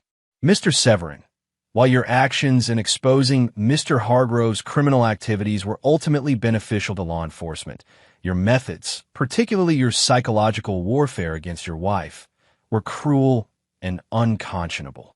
Callum nodded slightly, but said nothing. And Mrs. Severin, the judge continued, while you were a victim of manipulation by both your husband and Mr. Hargrove, your admitted infidelity was the catalyst for these events. Judge Abernathy sighed heavily. Having considered the prenuptial agreement and all mitigating factors, I'm prepared to render my decision. The judgment was a compromise. Callum received the house and 60% of their joint assets, rather than the 70% he demanded. Adrian kept her car, her grandmother's jewelry, and the vacation property in Vermont. Both were ordered to undergo psychological counseling. Outside the courthouse, Adrian approached Callum. So that's it? 15 years ends like this. Yes, he said simply. You know, I kept hoping, even after everything, that somewhere inside you was the man I married. The man who could forgive. That man died the night I saw those texts, Callum replied. And he's never coming back. What will you do now, she asked. Start over. Somewhere new. Adrian nodded sadly. For what it's worth, I am sorry, Cal. Not just for the affair, but for not seeing who you really were all these years. And who is that? Someone who can never let go of a betrayal. Someone who will burn everything to the ground rather than forgive. Callum didn't dispute her assessment. Goodbye, Adri. That evening, Callum met Leo at their usual bar for the last time. It's all set, Leo informed him. The company's been sold to Raymond's group. Your new identity and accounts are ready in Geneva. Clean break, just like you wanted. And the loose ends? Tied up. FBI investigation closed with Hargrove's conviction. Petrov's operation dismantled. Your immunity deal holds. Callum nodded, satisfied. And Wesley? Still angry, but he'll be fine. I'll keep an eye on him, like you asked. They drank in silence for a moment before Leo spoke again. Was it worth it, Cal? All of this? Callum considered the question. I lost my wife, my home, my business, my reputation. But I protected what matters most, which is the principle, the knowledge that no one betrays Callum Severin without consequences. Leo shook his head. That's a cold comfort to take into exile. It's enough. The next morning, Callum visited Raymond's estate one final time. The older man embraced him like a son. I still think you went too far, Raymond said as they walked the grounds. But I understand why you did it. Do you? Callum asked. Yes, because I would have done the same. Raymond sighed. That's the curse of men like us, Callum.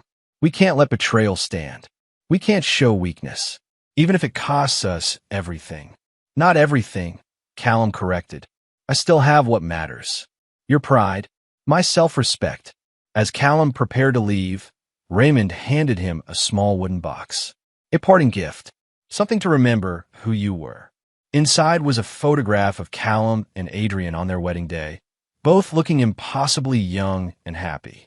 Beneath it lay the first security system Callum had ever designed, a crude prototype that had launched his career. Thank you, Callum said, genuinely moved. Your new life awaits, Raymond said. But remember, no matter how far you run, you can't escape yourself. Callum's private jet departed Boston Logan International Airport that afternoon.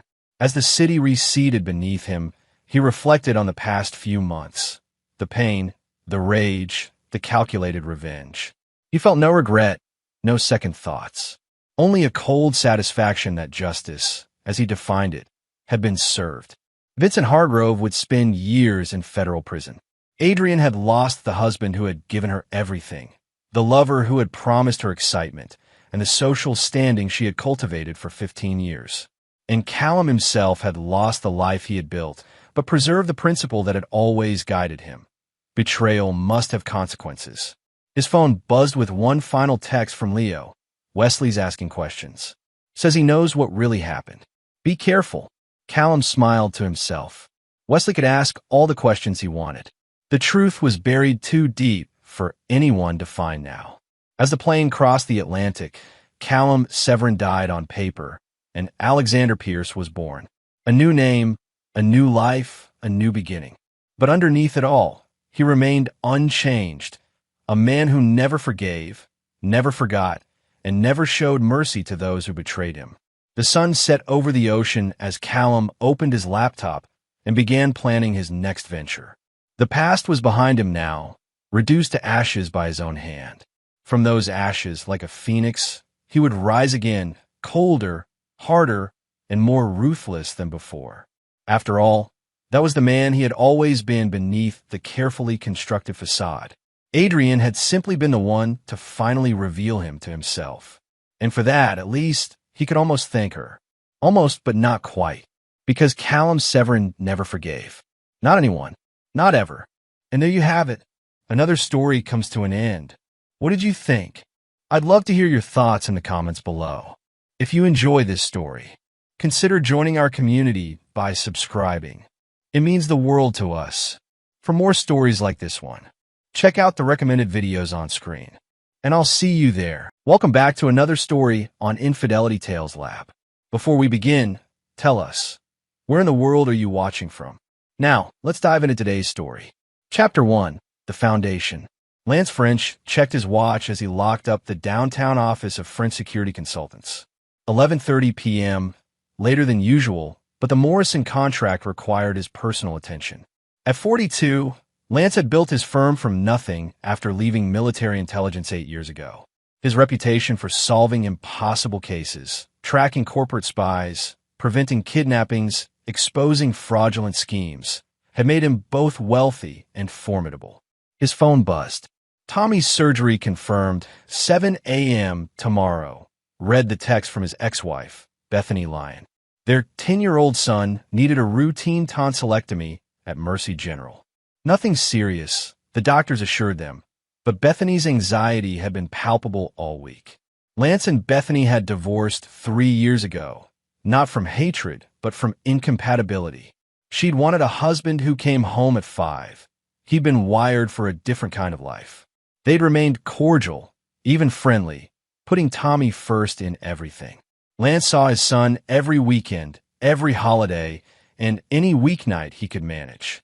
He drove to his penthouse in the Pearl District, his mind already on tomorrow. He'd cleared his schedule to be at the hospital all day. Tommy came first. Always. What Lance didn't know was that someone had been watching him for months. Kurt Hayes sat in a dark sedan 3 blocks away, photographing Lance's departure. Kurt's face, scarred along the left cheek from a prison yard altercation, twisted into something resembling a smile. "Enjoy your last peaceful night, French," Kurt muttered. "Tomorrow, you'll understand what real pain feels like." Kurt Hayes had spent 6 years in federal prison because of Lance French. 6 years of his life erased. In 2017, Lance had been the lead investigator on a case involving a drug trafficking operation laundering money through a chain of medical clinics. Kurt, then a legitimate pharmaceutical sales director, had been unknowingly working with the wrong people. When the operation collapsed, Kurt's business partner, his own brother, Lloyd Hayes, had fled to Mexico with $15 million, leaving Kurt to face the charges alone. Lance's investigation had been thorough, brilliant even. He'd traced financial connections, recorded conversations, built an airtight case. Kurt maintained his innocence, but the evidence was damning. His attorney said Lance French was the best investigator he'd ever seen. It was meant as a compliment. To Kurt, it was a death sentence. Prison had changed Kurt. His wife divorced him. His daughter stopped visiting after the first year.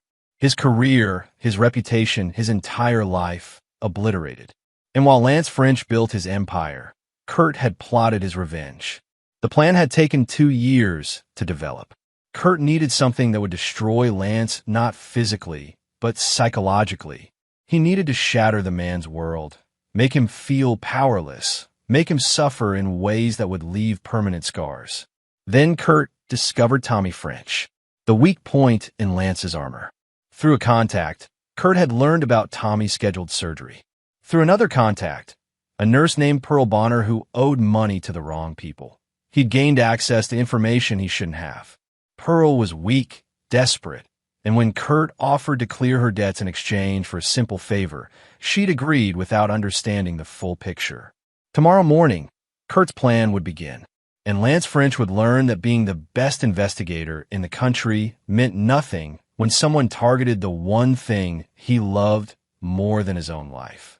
Chapter 2. The Surgery. Lance arrived at Mercy General at 6 a.m., carrying Tommy's favorite stuffed robot and a thermos of coffee. Bethany was already in the waiting room, her blonde hair pulled back, dark circles under her eyes from lack of sleep. "Hey," Lance said softly, sitting beside her. "How's our brave guy?" "Scared but trying not to show it," Bethany replied. "He asked if you'd be here. Wouldn't miss it." They went to Tommy's pre-op room together. The boy's face lit up when he saw his father. "Dad, you came." "Of course, buddy. Brought you something." Lance handed over the robot. "He'll keep watch while you're asleep." Tommy hugged it close. "Will it hurt?" "Not even a little. You'll fall asleep, and when you wake up, we'll get you all the ice cream you want." The anesthesiologist, a kind-faced man named Dr. Arthur Randolph, explained the procedure. Simple, routine, they'd done hundreds. Tommy would be in recovery within 2 hours. Nurse Minnie Butler, a veteran of pediatrics with warm brown eyes and graying hair, checked Tommy's vitals. She'd been his nurse since admission yesterday.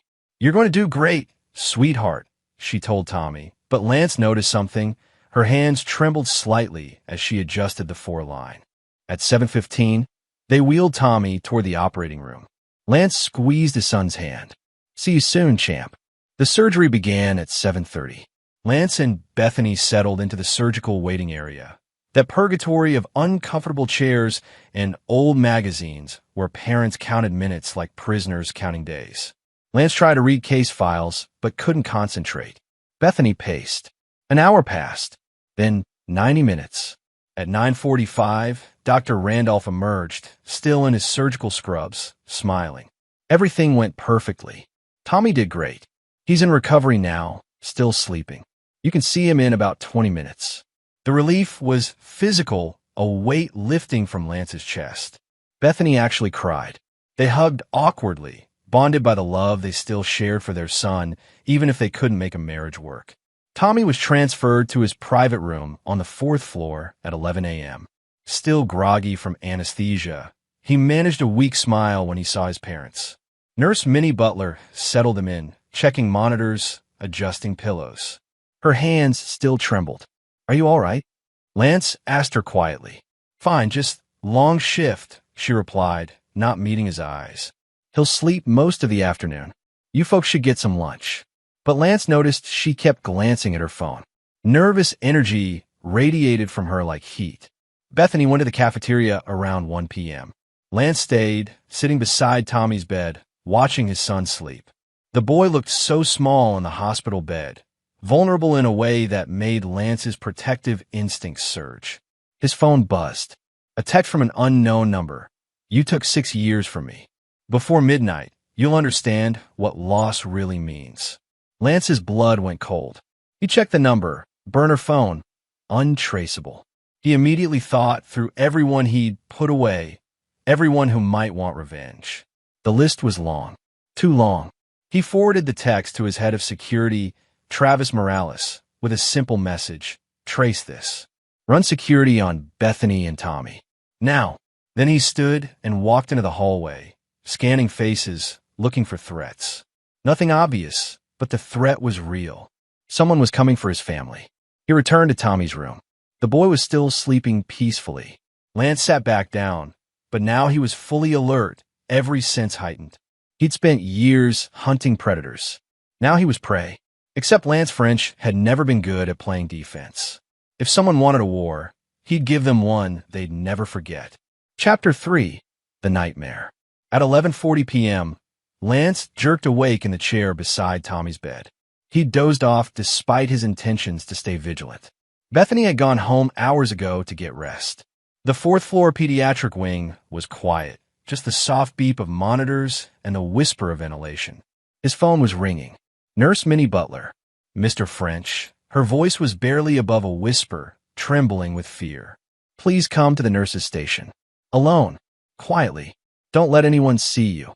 Every instinct screamed danger. What's wrong? Is Tommy? Please. Just come. Back hallway. Use the service stairs. The line went dead. Lance looked at Tommy, sleeping peacefully, monitors showing normal vitals. Then he moved. The service stairs were empty, dim. His heart pounded as he descended one floor, then entered the third-floor hallway through a maintenance door Minnie had left propped open. The corridor was wrong. Too many people for this time of night. Men in suits. The unmistakable presence of law enforcement. Detective Roy McLaughlin stepped forward, his weathered face grim. Mr. French, we need you to stay calm. What the hell is happening? My son. Your son is safe. But there's been an incident. Follow me. Stay quiet. They led him through the hallway, past hospital security, past 3 uniformed officers, into a room, empty except for a hospital bed and medical equipment, and a Polaroid photograph lying on the pillow. Lance picked it up with shaking hands. It showed Tommy, asleep in his bed upstairs, from an angle that could only have been taken tonight. But someone had drawn on the photograph a red line across the boy's throat and written in block letters, how easy it would be. Lance's legs gave out. He collapsed against the wall, the photo falling from his fingers. The room spun. Someone was in his son's room. Someone had gotten that close. We have officers stationed outside your son's door now, Detective McLaughlin said. He's safe. But Mr. French, you need to tell us. Who want to hurt you? Lance's mind raced through possibilities, finally landing on the text from earlier. I got a threat today. I forwarded it to my head of security. We'll need that. But this... McLaughlin gestured to the photo. This took planning. Access. Someone on the inside helped them. Nurse Minnie Butler stood in the doorway, tears streaming down her face. I'm so sorry, she whispered. I didn't know. I swear I didn't know what he was planning. Who? Lance's voice was steel, cold and hard. Who did you help? Kurt Hayes. He paid off my debts. I just gave him information about Tommy's surgery, his room number. I thought he was an old friend of yours wanting to surprise you. I didn't know. I saw him on the security footage tonight, on the 4th floor. I realized what I'd done. I called you immediately. Kurt Hayes. The name hit Lance like a freight train. The pharmaceutical executive from the 2017 case. The man who'd sworn revenge at his sentencing. He's been out for 6 months, Minnie continued. I didn't know who he was when he first approached me. By the time I realized, I was already compromised. But I couldn't let him hurt that little boy. So I called the police, and I called you. Lance stood slowly, his training taking over, pushing past the fear. Where is he now? Gone. But he left that photograph to be delivered to you at midnight. He wanted you to know how vulnerable your son is. How easily he could. Minnie couldn't finish. Detective McLaughlin put a hand on Lance's shoulder. We're taking this seriously. Attempted assault of a minor, terroristic threats, trespassing. We'll find Hayes. But Lance was already thinking 3 steps ahead. Kurt Hayes had made a critical mistake. He'd revealed himself too early, before actually hurting Tommy. He'd wanted Lance to suffer psychologically, to feel helpless and afraid. Instead, he'd just declared war on the wrong man. I need protection on my son and ex-wife. 24/7, Lance said, his voice steady now, controlled. And I need to make a phone call. He walked to the window, dialed Travis Morales. Travis, wake everyone up. I need the team assembled by 6 a.m. Full background on Kurt Hayes, where he's staying, who he's talking to, everywhere he's been since his release. I want to know what he eats for breakfast. What's going on? Travis asked. Someone threatened my son. Now I'm going to destroy them. Lance returned to Tommy's room, where 2 officers now stood guard.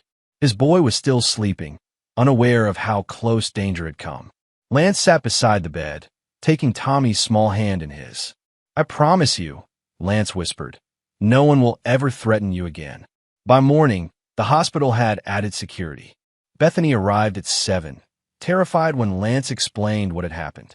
They moved Tommy to a different room, undisclosed location, with guards rotating every 6 hours.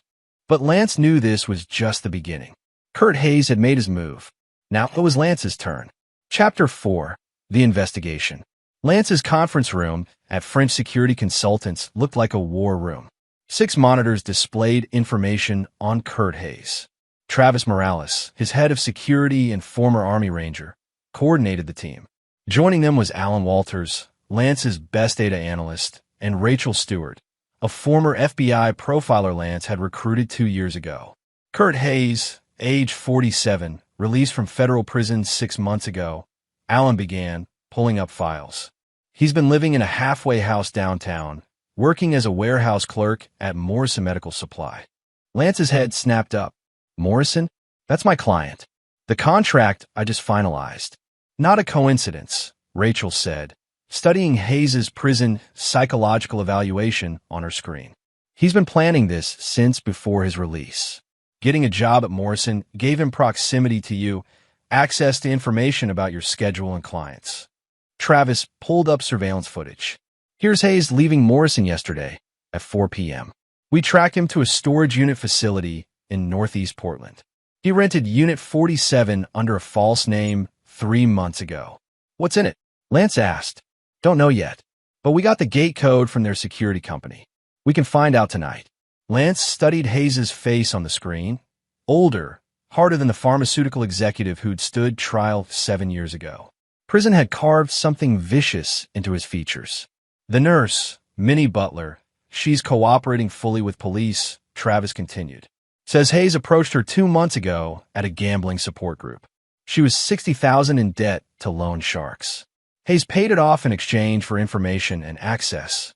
"What about his brother, Lloyd Hayes?" Lance asked. "The one who actually ran the drug operation?" Alan typed rapidly. "Still in Mexico, apparently living well in Puerto Vallarta under an assumed name. No extradition treaty. Kurt probably blames you for not catching Lloyd, even though Lloyd was the real criminal." Rachel leaned forward. "Here's what concerns me. The photograph in the hospital. That's escalation, but it's also restraint. He could have actually hurt Tommy, but he didn't. He wanted you to suffer first, to feel helpless. That means he has a larger plan. Hurting Tommy is probably his endgame, not his opening move." Lance's jaw tightened. "Then we need to end this before he gets an endgame." "There's something else," Travis said, pulling up financial records. Hayes received a wire transfer of $50,000 2 weeks ago from an offshore account. "We're tracing it, but it's layered through shell companies. Someone's funding him," Lance said. "Lloyd? Or someone else with a grudge?" "I'll find out," Alan promised. "But boss, we should also consider, Hayes knows you. He knows how good you are. Whatever he's planning, he's accounted for you investigating. Then we need to be better than he expects." Lance spent the next 12 hours reviewing every detail of the 2017 case. He read transcripts, studied evidence, looked for anything he might have missed that would reveal Hayes' current plan. At midnight, Lance, Travis, and Alan stood outside Storage Unit 47. They'd bypassed the facility's security, child's play for Alan's skills. Inside, they found a command center that made Lance's blood run cold. Photographs of Tommy covered one wall. The boy at school, at soccer practice, at Lance's penthouse. Hayes had been watching for months. There were floor plans of Mercy General Hospital, schedules, shift rotations. On a folding table sat a laptop, pills and unmarked bottles, and a notebook filled with dates and observations. Lance photographed everything with his phone while Travis searched the space. "Look at this," Travis said, holding up the notebook. "He's been tracking not just Tommy, but you, Bethany, even your office staff. He knows your routines, your habits." Alan was already cloning the laptop's hard drive. "This is going to take time to fully analyze, but, boss, there are files here about Mercy General's medication storage, security protocols, patient admission systems. He was planning to do more than threaten. Lance said quietly. He was planning to actually harm Tommy. The photograph was just psychological warfare, softening me up before the real attack. What do we do? Travis asked. Call the police, turn all this over. Lance considered. The legal route would mean warrants, investigations, trials. Hayes would lawyer up, potentially make bail, disappear. And even if convicted, what would he get? A few more years that would only deepen his hatred? No. The law had failed once already. It had punished Kurt while letting Lloyd escape. Lance had played by the rules and created this monster. Now he needed a different approach. We use this against him, Lance said. Travis, I need surveillance on Hayes, 24/7. I want to know everyone he talks to, everywhere he goes. Alan, crack that laptop, find out what else he's planning. Rachel's going to build a psychological profile. I need to understand not just what he'll do, but when and why. And you? Travis asked. I'm going to give Kurt Hayes exactly what he wants. A war. But he doesn't know I've already won. Chapter 5, The Trap. Kurt Hayes sat in his sparse apartment, scrolling through news reports on his phone. Nothing. The hospital incident hadn't made the news. Lance must have kept it quiet, protecting his reputation. Good. That meant French was scared, vulnerable, unsure what would come next. Kurt's phone buzzed. A text from an unknown number. We need to talk. Tonight. Riverside Park, 11 p.m. Come alone. Lloyd. Kurt stared at the message. His brother. The ghost who'd abandoned him to prison while living like a king in Mexico. Why contact him now? He almost deleted it. But curiosity and old anger made him respond. Why? I saw the news. I know what you're planning. I can help. Or I can tell French everything. Blackmail from his own brother. Of course. Lloyd had always been a parasite. But if Lloyd really could help, Kurt thought about the $50,000 he'd received. Anonymous, untraceable. What if it had been Lloyd all along, funding his revenge from afar? At 10:45, Kurt drove to Riverside Park. The waterfront was dark, empty. He parked and walked toward the fountain where joggers gathered during the day. A figure emerged from the shadows. But it wasn't Lloyd. Hello, Kurt, Lance French said, stepping into the lamplight. Kurt's hand moved toward the knife in his jacket, but 4 more men appeared from the darkness, surrounding him. Lance's security team. Relax, Lance said calmly. We're just here to talk. You son of a... Your brother isn't coming, Lance interrupted. Because I sent that text. Wanted to see if you'd take the bait. You did. Kurt's mind raced. Trapped. What do you want?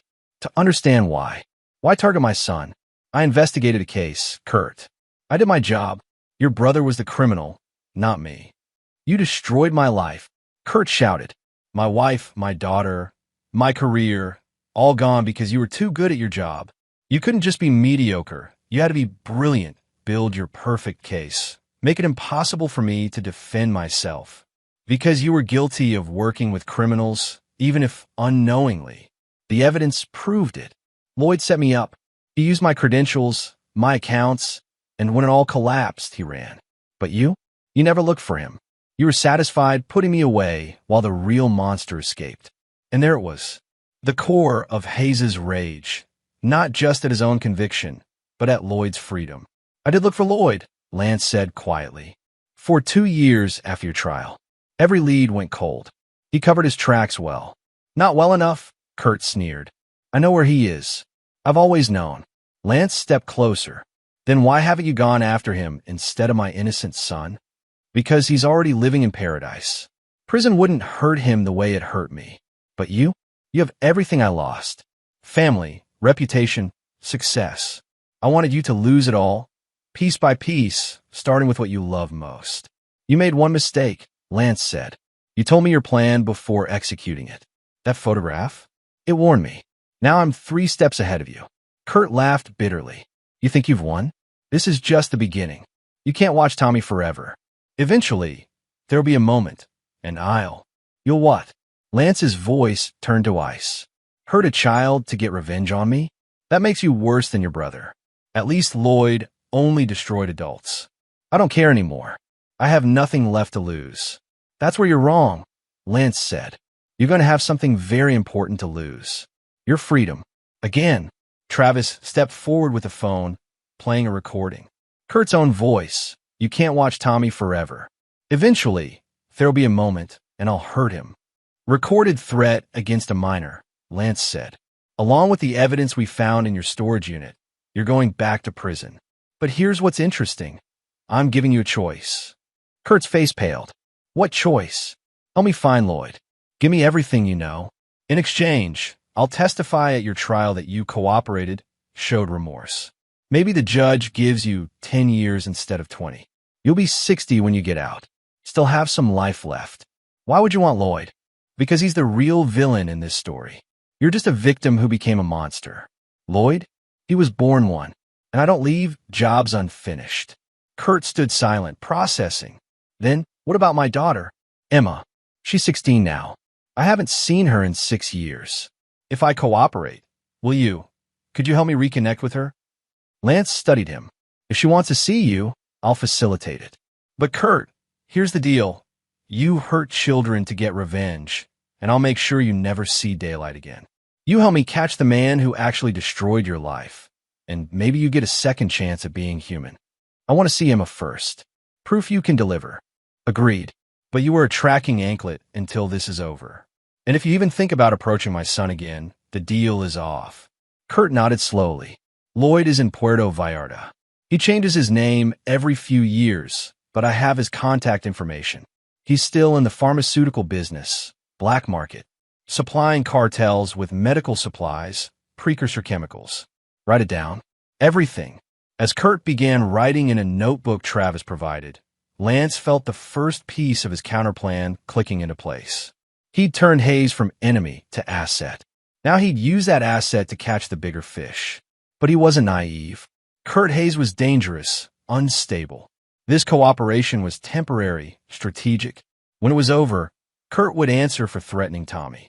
Lance just needed to ensure that when justice came, it was absolute. Chapter 6. The Daughter.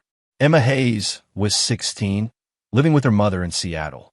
When Lance called her mother, Carol Fowler, explaining the situation, the response was venomous. You want me to let that monster near my daughter? After what he did? He's cooperating with law enforcement.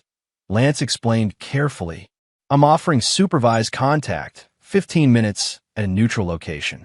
Emma can refuse. This is her choice. Why are you doing this? Because I believe in second chances, even for people who threaten my family. But more importantly, because your ex-husband has information about a dangerous criminal. Helping him see Emma might save lives. Carol was silent. Finally, I'll ask Emma. But if she says no, that's final. 2 days later, Emma sat across from her father in a supervised visiting room at Lance's office, Carol and a social worker present. The girl had Kurt's eyes, but her mother's gentle features. She looked at her father with a mixture of curiosity and old hurt. Hi, Emmy, Kurt said softly, using a childhood nickname. Don't call me that. Her voice was steady, stronger than expected. You don't get to call me that anymore. Kurt flinched. Understand. You look so grown up. 6 years will do that. Lance watched from behind one-way glass with Travis.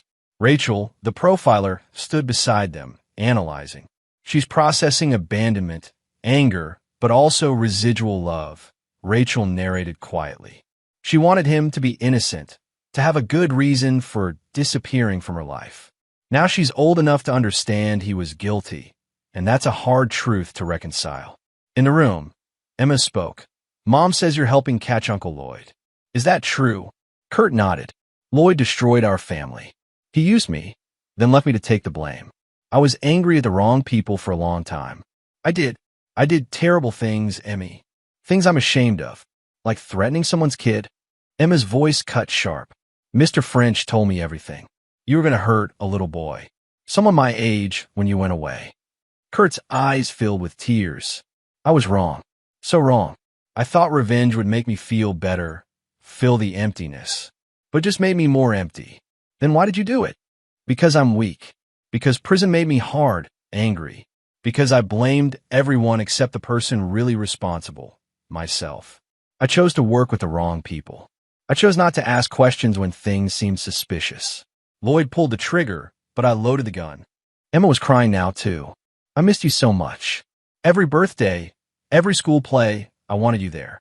But then I got older and understood what you'd done, and I was so mad. How could you work with drug dealers? How could you let them use our family?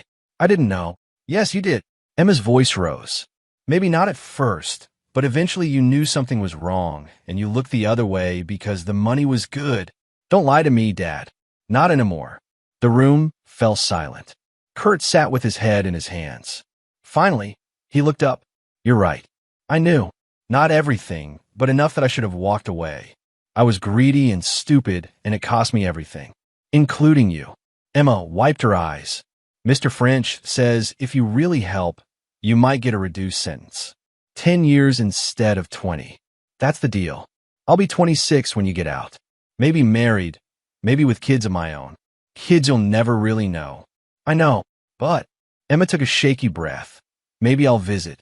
Sometimes. If you actually change, actually become someone worth knowing again. It wasn't forgiveness, but it was a door left slightly open. Kurt grabbed it like a lifeline. I promise, Emma, I'll be better. I'll use this time to actually fix what's broken in me. After the visit, Lance met with Kurt privately. You see what you have to lose now? A chance at redemption. A chance to maybe, eventually, be part of your daughter's life again. I see it, Kurt said quietly. Then help me catch Lloyd. Really help. No games, no hidden agendas. Kurt handed over a phone. This has Lloyd's contact information. He changes numbers every 3 months, but this one is current. He doesn't know I'm out of prison or that I know how to reach him. Lance scrolled through messages. Lloyd Hayes was still dealing, still living large, still free. I need you to contact him, Lance said. Tell him you're out, that you want to meet. Say you have information about a security consultant who could cause problems for his business. Me. That'll get his attention. He'll be suspicious. Probably. But you're his brother. And criminals always think they're smarter than they are. We make this work. Lloyd comes back to the U.S., and I deliver him to federal authorities. Your cooperation gets documented, your sentence gets reduced, and you get a real second chance. And if it doesn't work, then you go back to prison for a long time, and Emma gets on with her life without you. Kurt looked at the phone, then at Lance. Okay, let's do this. Over the next week, Kurt re-established contact with Lloyd. The conversations were cautious at first, Lloyd testing whether this was a trap. But Kurt knew how to play his brother, appealing to ego, greed, paranoia. There's a security consultant in Portland, Lance French, Kurt said in one recorded call. He's investigating some medical supply irregularities. Might connect back to your operations. Thought you'd want to know. Lloyd's response was immediate. How do you know this? I worked at Morrison Medical. Heard things. Look, I get out after 6 years and find out you're still operating. I'm not mad anymore, Lloyd. I'm impressed. Maybe there's a way I can help, make some money, or I can just disappear. Your call. 3 days later, Lloyd agreed to meet. Not in the U.S., in Tijuana. Neutral ground, he said.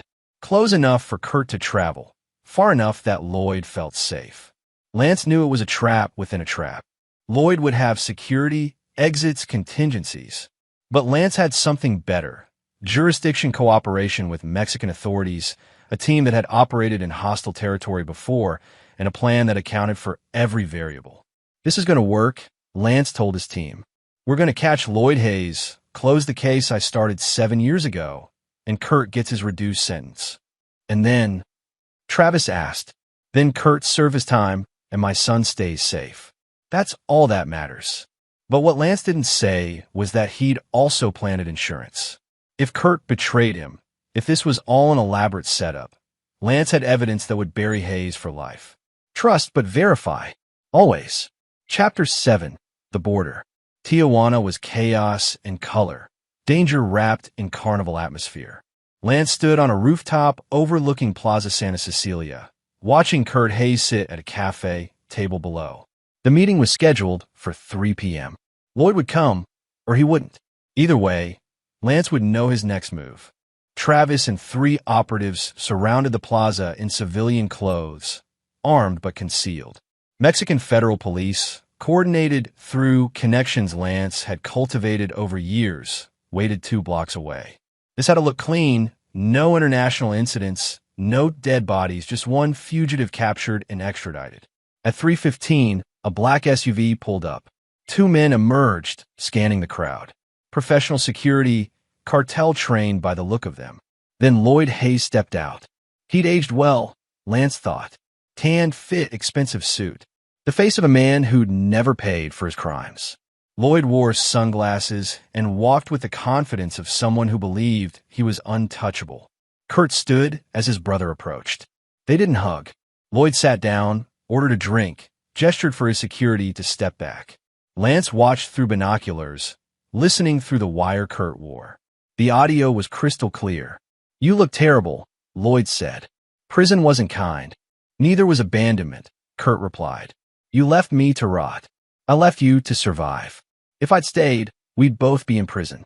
This way, at least one of us got to live. While I lost everything." Lloyd shrugged. "That's the game, hermano. Sometimes you win, sometimes you take the fall. You knew what we were doing. Don't play innocent now." Kurt's jaw tightened, but he stayed on script. "I'm not here to rehash the past. I'm here because I have information you need. This security consultant, French. What about him? He's investigating medical supply chains. Has clients in the pharmaceutical world. He's good, Lloyd. Better than the feds who came after us. If he connects your current operations to the old case, you're finished." Lloyd considered this. "Why tell me? Why help me?" "Because you're my brother. And because I need money. I spent 6 years in prison. My daughter won't talk to me. My life is ruined. The least you can do is cut me in on whatever you're running now. And if I say no, then I go to French myself. Offer to help him catch you in exchange for clearing my name. Tell him you set me up, that I was innocent. Maybe he believes me, maybe he doesn't.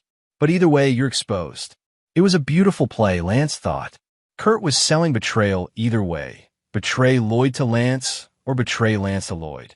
Let Lloyd choose which felt more believable. Lloyd laughed. "You always were a terrible liar, Kurt. But I admire the hustle. Tell you what, I'll give you 50,000 in a job, low level, running supplies. You prove yourself, maybe we talk about more. But you come at me again with threats, and you'll disappear. Understand? I understand. Good. Now tell me everything you know about this French character." For the next 20 minutes, Kurt fed Lloyd information, some true, some false. Lance's routines, his business, his clients. Enough to make Lloyd believe Kurt was genuinely trying to help. "I'll have my people look into this," Lloyd finally said. "If French becomes a real problem, we'll handle it. Quietly. Handle it how?" Lloyd smiled. "However necessary. People who threaten my business have a way of retiring early." There it was. An indirect threat, but combined with everything else, enough for conspiracy charges. Lance signaled his team. Time to move. As Lloyd stood to leave, Mexican federal police swept into the plaza from 3 directions. Lloyd's security reached for weapons, but Lance's operatives were faster. Non-lethal takedowns, precision moves honed over years. Lloyd tried to run, but Travis appeared from nowhere, tackling him to the ground. In 30 seconds, it was over.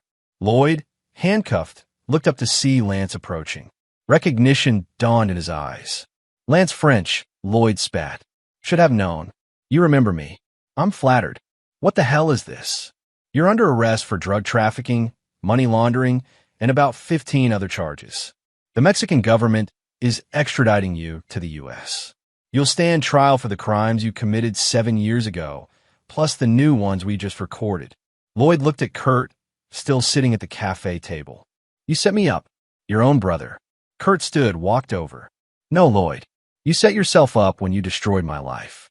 I just finished what Lance started 7 years ago." "You're pathetic," Lloyd sneered. "A week, sniveling." Kurt punched him. One clean shot that sent Lloyd sprawling. Mexican police pulled Kurt back, but didn't arrest him. Lance had cleared it beforehand. One punch for 6 years of anguish. "Feel better?" Lance asked Kurt. "A little," Kurt admitted, rubbing his knuckles. Lance turned to the Mexican captain. "He's all yours." "Gracias, Mr. French. We've wanted Lloyd Hayes for other matters. This will be a good day for both our countries." As they loaded Lloyd into a police vehicle, he shouted, "I'll get the best lawyers. I'll fight this. You haven't won, French." But Lance knew the truth. They had recordings, evidence, witnesses. Lloyd Hayes was finished. On the drive back to San Diego, Kurt was quiet. Finally, he said, Emma will be proud, right? That I helped catch him. She might be, Lance replied. But Kurt, you also threatened my son. Redemption isn't one good act erasing one bad one. It's years of being better, making different choices. I know. I'll do the time. Whatever the judge gives me. And when I get out, I'll be different. I have to be. Lance glanced at him. I'll testify to your cooperation. You'll get your reduced sentence. But you need to understand something. You ever threaten a child again, mine or anyone's, and I'll make sure you never see freedom again. I understand. 2 days later, back in Portland, Lance visited Tommy in his new room at home. The boy was recovering well, eating ice cream, playing video games. Protected by security Lance had installed, cameras and alarms that would make the house a fortress. Bethany thanked him. You kept him safe. You always do. It's what fathers do, Lance replied. But alone that night, Lance stood at his penthouse window, looking out at the city. Kurt Hayes would go to trial in 3 weeks. Lloyd was already in federal custody, his empire dismantled. The case was closed, except for one last detail. Chapter 8, The Trial. The federal courthouse was packed for Kurt Hayes' sentencing hearing. He'd pleaded guilty to terroristic threats, conspiracy, and attempted assault in exchange for the prosecution recommending a reduced sentence based on his cooperation in capturing Lloyd Hayes. Lance sat in the gallery, watching Kurt stand before Judge Walter Suarez, a stern man known for being fair but firm. Mr. Hayes, Judge Suarez began, you've pleaded guilty to serious crimes. Threatening a child, planning violence, violating your parole. The prosecution recommends 10 years based on your cooperation. Do you have anything to say? Kurt stood.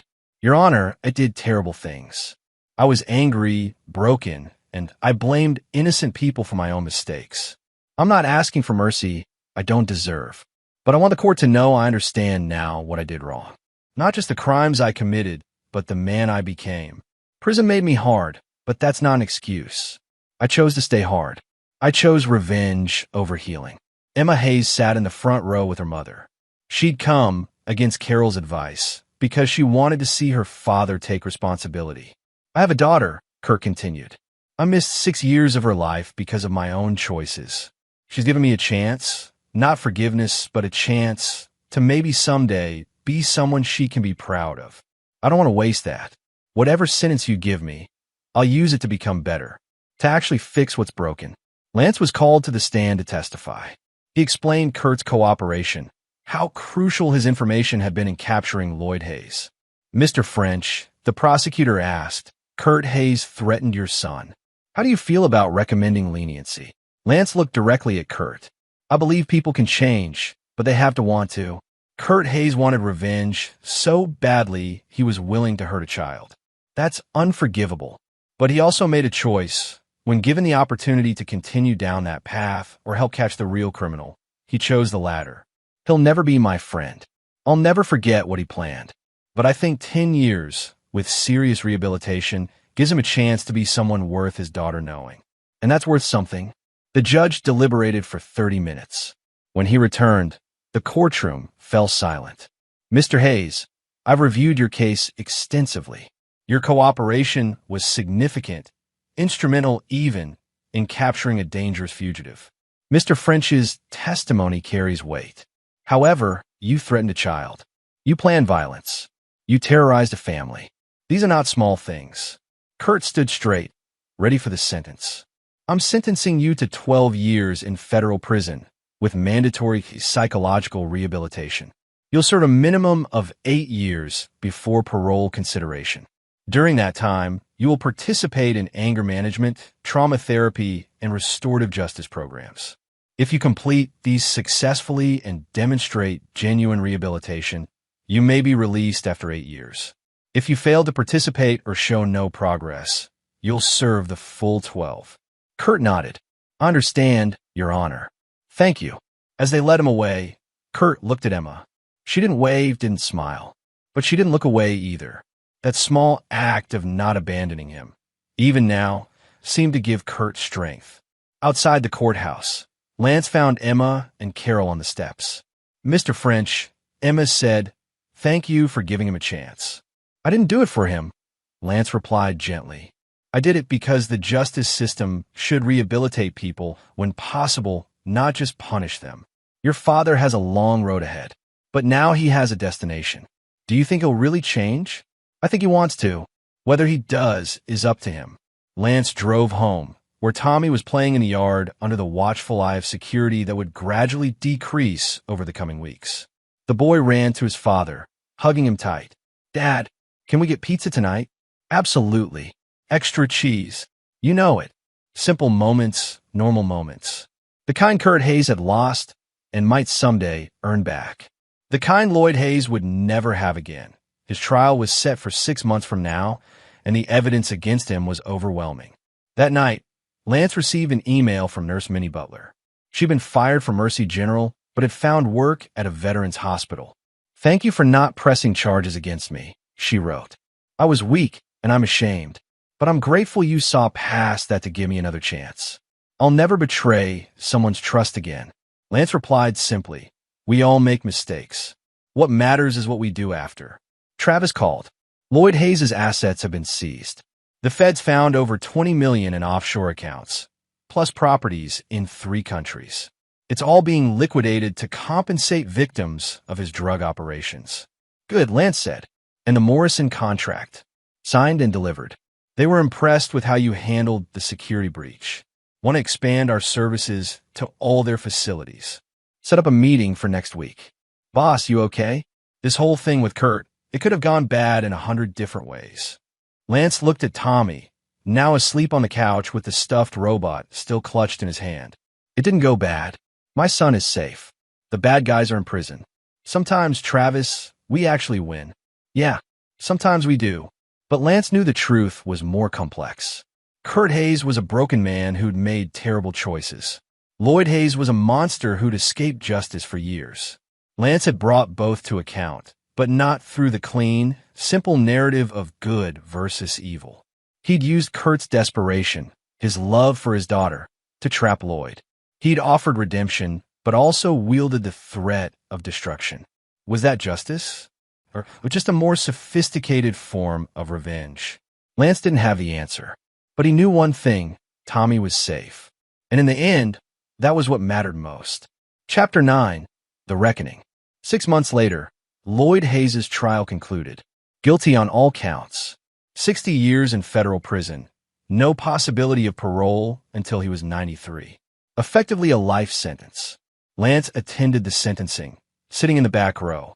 Lloyd showed no remorse, even at the end. You think you've won, he told the court. But I lived like a king for 7 years while my brother rotted. I make the same choices again. Some people, Lance realized, were irredeemable.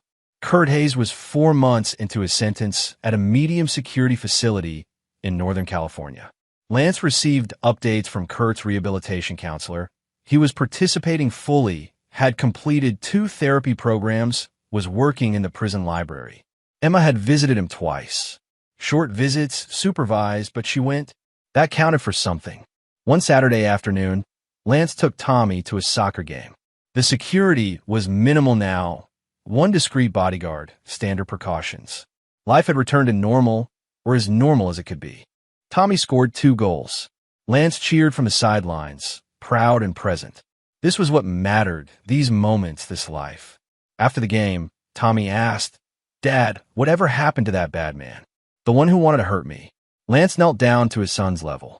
He's in prison, buddy, and he can never hurt you again. Is he a bad person? He did bad things. But I think he's trying to become better. People are complicated, Tommy.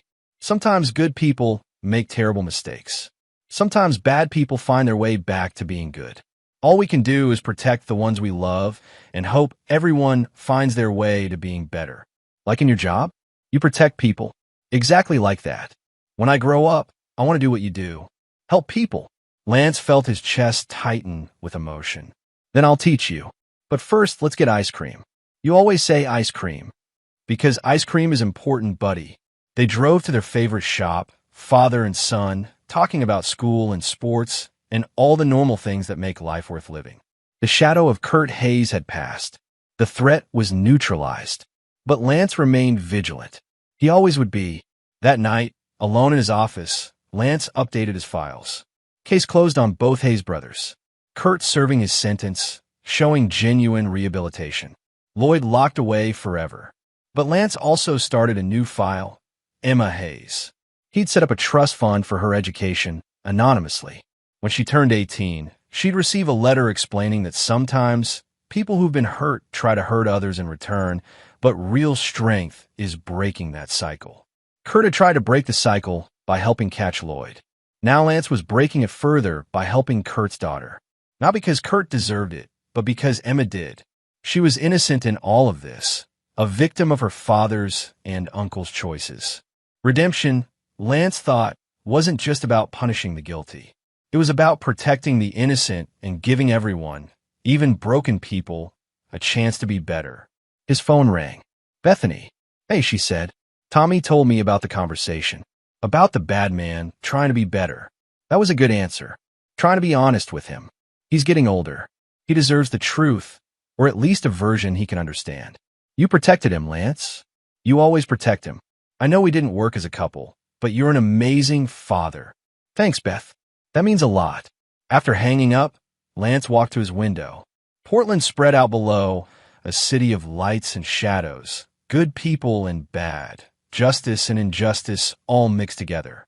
Somewhere in that city, other threats existed, other people planning harm.